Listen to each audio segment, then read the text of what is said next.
So I'm curious, when you're tapping into this vision and the mission and people's talents, how do you tap into that untangible, the company culture, the charisma of someone, or what I call spiritual intelligence in their belief system, getting into the ecosystem of a company? Do you talk with your people about that? And do you have any belief that that's true or accurate? Well, I think that there's something here about what you're saying is about the need at times to surrender, to let go, to recognize that things are happening organically around you. And so I think that that's very powerful from that point of view. I don't talk with my clients specifically about spiritual intelligence, but I certainly talk about, what comes up inside of them in the moments where they hesitate. Just today, I had a discussion with a client. He's a CEO and he's a new CEO. And he was talking about needing to be more inspirational. So, okay, well, that's fine. He's a very charismatic person. So like, what do you mean? And specifically, what we ended up talking about was his own, at times, inner doubt. Like he wants to inspire people because we're going to go over there. But in his mind's eye and in his heart, he sometimes has a little bit of an inner doubt. Are we really going to make it?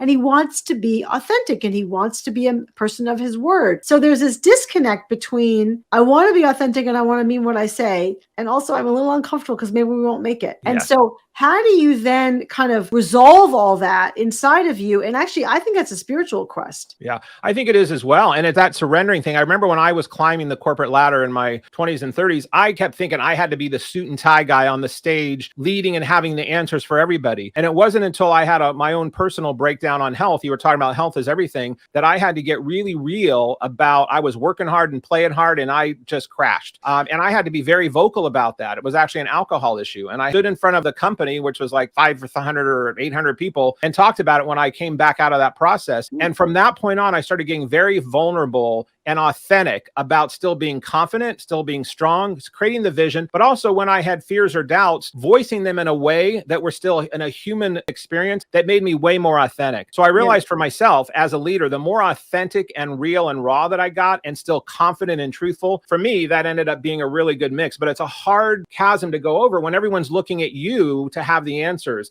and they don't want to see fear. It's like they said, don't ever let them see you sweat. Well, sometimes letting them see you sweat and talking about why you're sweating can be really cathartic for your people around you. Yeah, because it shows your vulnerability and your humanity. I just, on my podcast, I just had Paul English, who is the co-founder of Kayak.